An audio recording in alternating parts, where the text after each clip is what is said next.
پھر اس کامیابی کو برقرار رکھنا، قائم رکھنا، یہ آزادی حاصل کرنے اور کامیابی حاصل کرنے سے بھی زیادہ بڑا مشکل اور قریباً ایک ناممکن کام ہے۔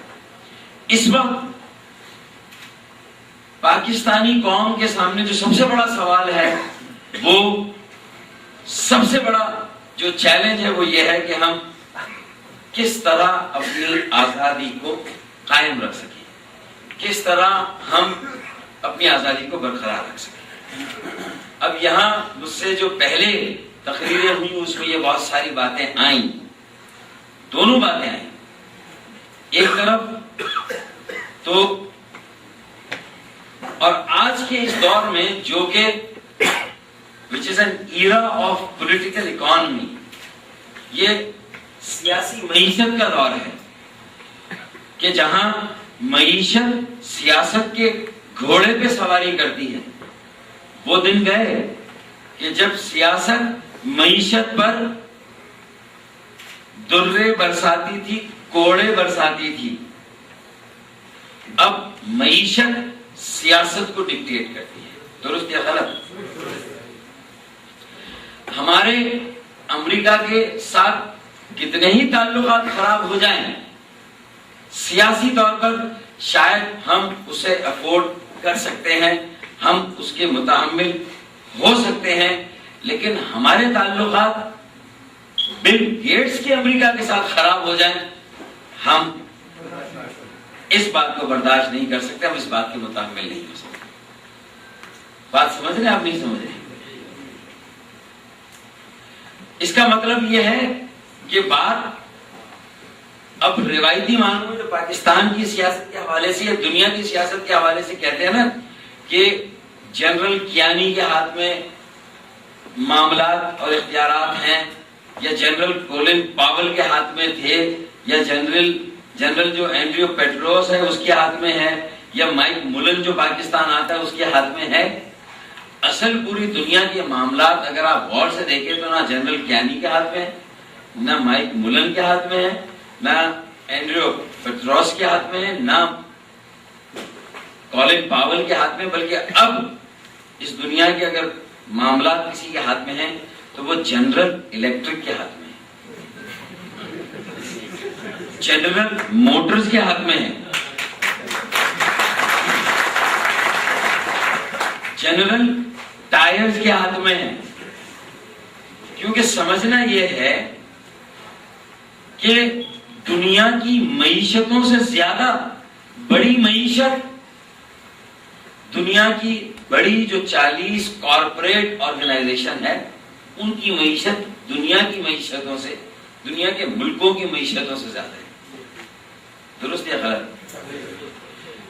نوکیا ٹیلی فون جو کہ اب پاکستان میں ایک خاکرو اور جمعدار کے ہاتھ میں بھی ہے، گھر میں کام کرنے والی کے ہاتھ میں بھی ہے۔ نوکیا جس ملک سے تعلق رکھتا ہے شاید اس ملک کے بارے میں نوکیا استعمال کرنے والوں کو بھی نہ معلوم ہے یا نہیں؟ 26 ارب ڈالر تو صرف نوکیا کا سالانہ پروفٹ ہے۔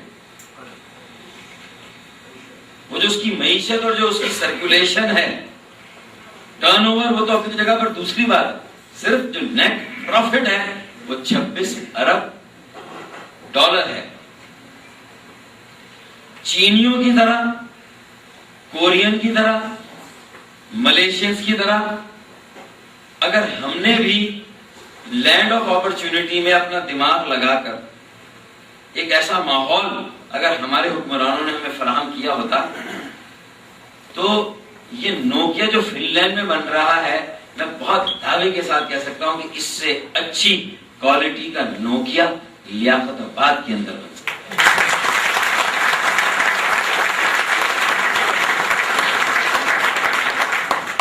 بہت وثوق اور بہت دعوے کے ساتھ یہ بات کہہ رہا ہوں کہ جس ملک کے لوگوں نے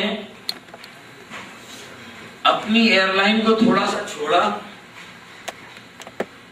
تو انہوں نے ایمریٹ ایئر لائن بنا دی، جو کہ اس وقت دنیا کی بہترین ایئر لائن میں سے PIA کے لوگوں نے ہی ایمریٹ ایئر لائن کو بنایا ہے یا نہیں؟ تو اس کا مطلب یہ ہے کہ قابلیت کی بات، صلاحیت کی بات، استعداد کی بات، وہ 10 کروڑ یوتھ جو آج ہیں صرف انہی کی بات نہیں ہے. جب یہ یوتھ 5 کروڑ تھی تب بھی اس کے اندر جو ہے وہ یہی صلاحیت تھی. لیکن وہ جو آج آپ کے گھروں پر قبضہ کر رہے ہیں، اصل المیہ تو یہ ہے کہ وہ حکمراں طبقہ جو 2% مناعت یافتہ طبقہ ہے، ہم وہ بچانے کا کسی نے شعر پڑھا تھا نا ملک کو، تو ہمیں ہندوستان کی بری نگاہوں سے پاکستان کو نہیں بچانا، بلکہ سب سے پہلے تو ہمیں پاکستان کو پاکستان کے اپنے قبضہ مافیا سے جو ہے وہ آزاد کرنا ہے. اصل المیہ تو یہ ہے. پھر ہمارے یہ گھر بھی اس قبضے سے نکل آئیں گے، اور اس کے لیے جب تک پاکستان میں ایک متوسط طبقے کا انقلاب نہیں آئے گا، سیاسی طور پر یہ ممکن نظر نہیں آتا کہ ایوولوشن کے ذریعے، ایک ہوتا ہے ریولوشن، ایک ہوتا ہے ایوولوشن، تو ایوولوشن کے ذریعے ہم جو ہے وہ لوگوں کے ذہن بنا کر اس مائنڈ سیٹ کو توڑ دیں جو 62-63 سالوں سے پاکستان کی جڑوں کو کھوکھلا کر رہا ہے.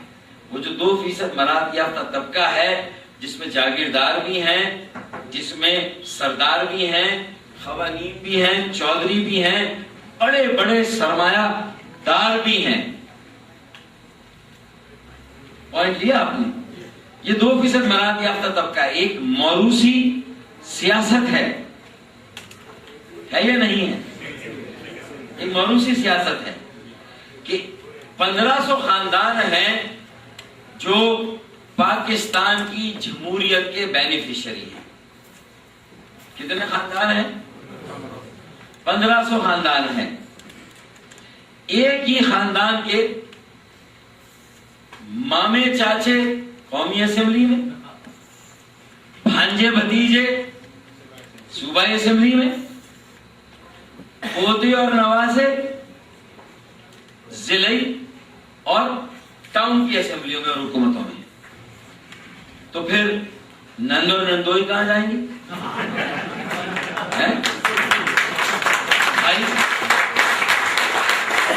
بھائی اور بھاوج کہاں جائیں گے؟ پھر سالے سالیاں کہاں جائیں گی؟ اور پھر سالے سالیاں نہیں، سالے کے بھی جو سالے اور سالیاں وہ کہاں جائیں گے؟ حبیب بینک، میرا بینک، تو آواز آتی کہ میرا بھی تو ہے. پاکستان چند خاندانوں کی جاگیر اور اس کے حصے بکھرے، یہ پاکستان کی 62 سالہ تاریخ کا خلاصہ ہے. 1500 خاندانوں کی جاگیر ہے. اب یہ بات اگر ہمارے پختون، پنجابی، بلوچ اور سندھی بھائی جب ان کے نمائندے اوورسیز میں انہیں سعودی عربیہ، UAE، کینیڈا، امریکہ، جاپان اور دوسرے ملکوں میں وزٹ کرتے ہیں، تو یہ انہیں ان سے سوال پوچھنے چاہیے. کیونکہ ہم نے تو جو کامیابی کے ماڈل ہے، جو ہماری حق تھی، جو ہمارے بس میں تھا، ہمیں ذرا سا موقع ملا اور وہ ہم نے کر کے دکھا دیا. Where there is a will, there is a way. اگر صدر پرویز مشرف نے مقامی حکومتوں اور بلدیاتی اداروں کو زیادہ اختیارات دیے، ان کے روزمرہ کے معاملات میں مداخلت نہیں کی، زیادہ اور وسیع وسائل دیے، تو پھر ہم نے اپنی دن اور رات کی محنت سے کام کر کے مصطفیٰ کمال بھائی کی کیپٹنشپ میں، قائد تحریک الطاف بھائی کی ایبل لیڈرشپ، گائیڈنس اور کوچ شپ میں